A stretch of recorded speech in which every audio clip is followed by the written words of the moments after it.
Oi pessoal, meu nome é Aline, eu sou a estagiária da professora, eu faço estágio em biotecnologia na área de melhoramento e eu vou apresentar para vocês uma aula que a professora até comentou sobre QTLs.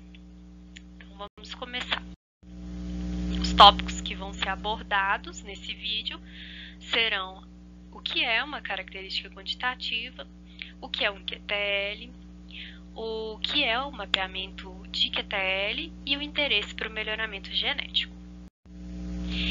Então, pessoal, as características quantitativas, elas possuem natureza complexa, ou seja, elas são controladas por muitos genes, elas que são chamadas de herança poligênica, elas possuem uma influência ambiental muito grande, ou seja, o ambiente vai exercer uma variação nessa característica quantitativa.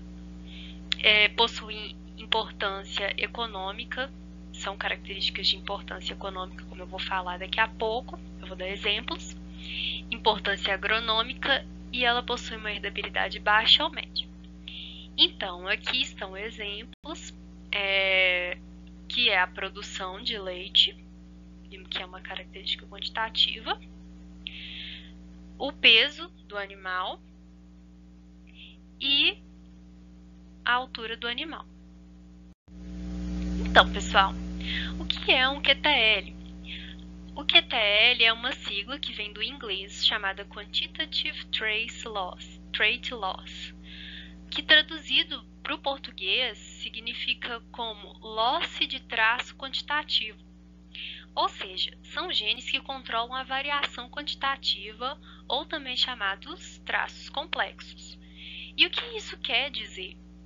Que são regiões ao longo do cromossomo que são responsáveis pela expressão de características quantitativas.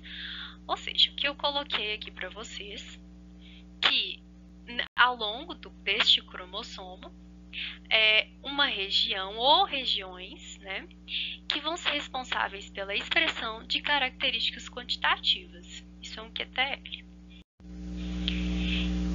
Com a criação de marcadores moleculares, tornou possível mapear essas regiões que controlam as características quantitativas, como eu expliquei para vocês o que elas são.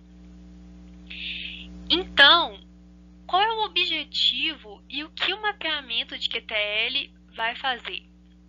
Vai fornecer estimativas do número de genes que controlam um traço, ou seja, uma característica quantitativa, se esses genes do QTL, eles vão exibir aditividade ou dominância, ou efeito grande ou pequeno sobre essas características. E qual que é uma coisa importante não, para que tenha sucesso num programa de análise de QTL, é preciso que os marcadores moleculares estejam em desequilíbrio de ligação com os alelos segregantes nos locos que influenciam as características fenotípicas. Esse desequilíbrio de ligação, pessoal, significa que quando a frequência alélica em um locus traz informação sobre o outro locus. Ou seja, esses marcadores moleculares, eles vão trazer uma informação sobre esses alelos segregantes. E aqui eu coloquei para vocês um vídeo sobre o cálculo desse desequilíbrio de ligação e qual a influência dele, o que ele significa. É um vídeo bem interessante, se vocês quiserem assistir.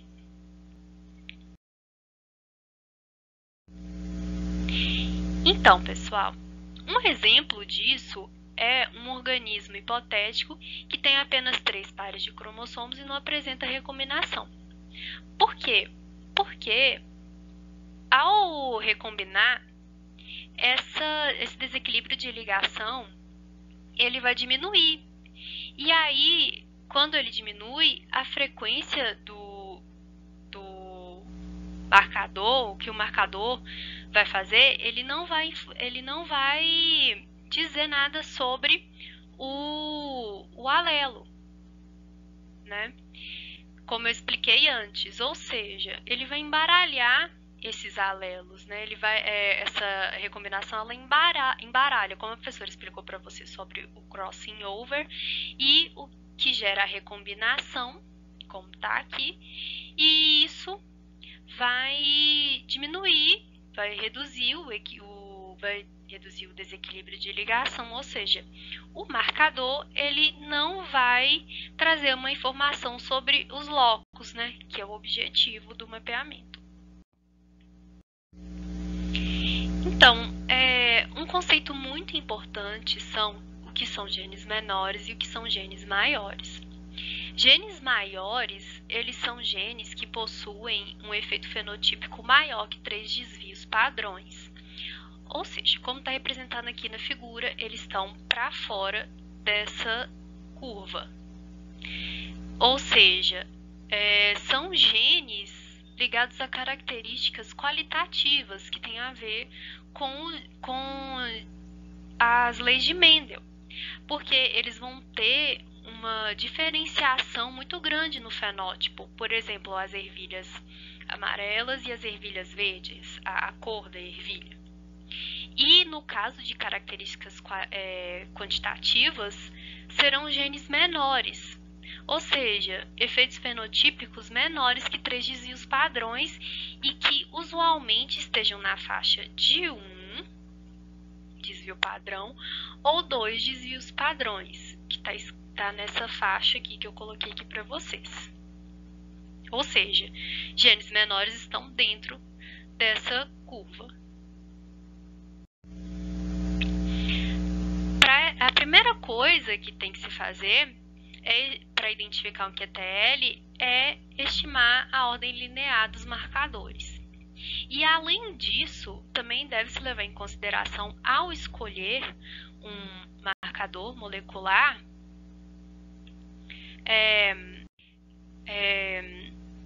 que eles devem possuir um conteúdo informativo de natureza codominante, ou seja, todos os genótipos podem ser identificados, devem ser neutros, tanto sem efeito em relação ao caráter quantitativo quanto à aptidão, altamente polimórficos, então indivíduos diferentes provavelmente carregam alelos diferentes naquele locus, e é isso. Então, antigamente utilizavam-se marcadores fenotípicos ou proteínas, ou seja, através de um exemplo são as drosófilas, que olhavam a cor do olho, que é a cor do olho vermelho, e eles vão associar com as asas, o tamanho das asas, ou o tamanho das asas. E depois, nos anos 80, tiveram essas técnicas de mini satélites, que eles utilizavam técnicas de marcadores microsatélites, mini satélites e essas outras 3 técnicas. E hoje utilizam-se mais as SNPs, que vem do inglês Single Nucleotide Polymorphism, que significa polimorfismo de nucleotídeo único. Ou seja, o que é um SNP? Então aqui eu tenho duas cópias, tenho 2 fitas de DNA. Isso aqui é um indivíduo, isso aqui é outro.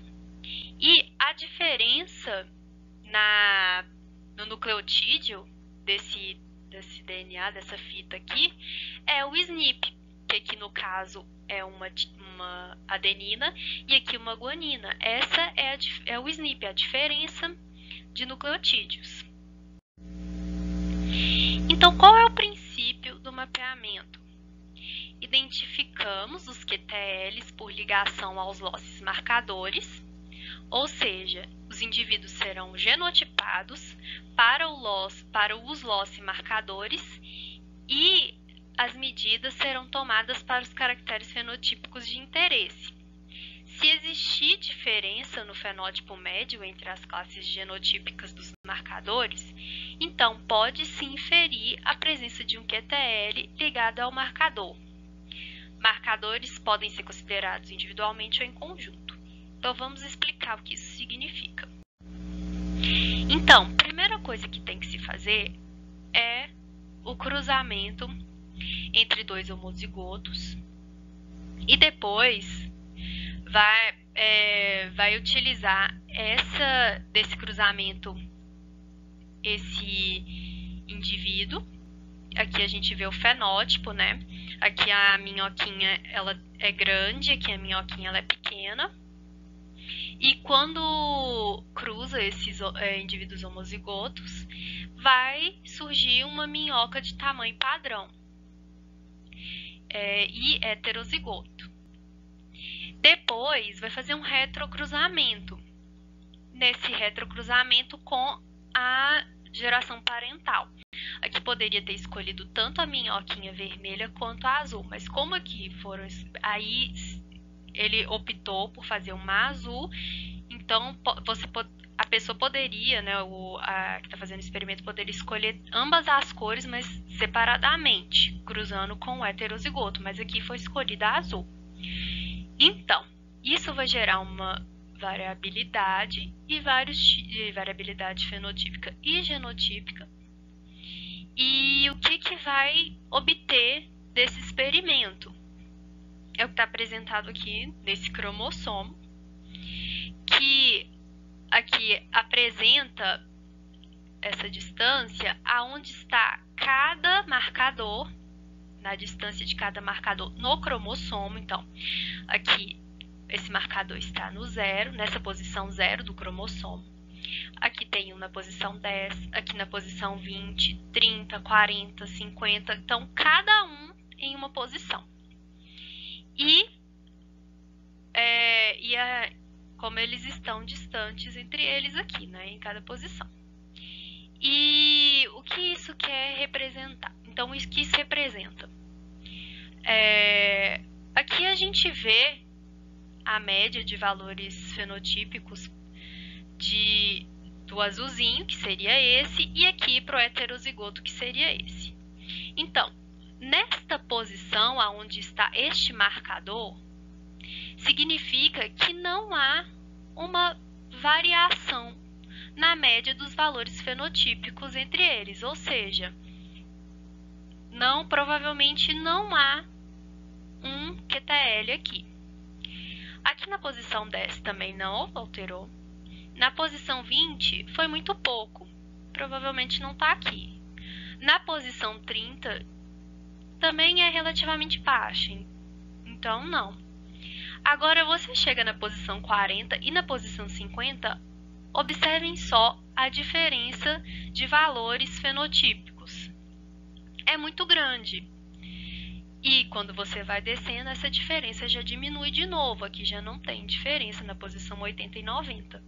Ou seja, provavelmente esses QTLs, os QTLs estão aqui. E o efeito combinado, essa é a linha do efeito combinado, inversamente proporcional à distância. E qual é o interesse para o melhoramento genético?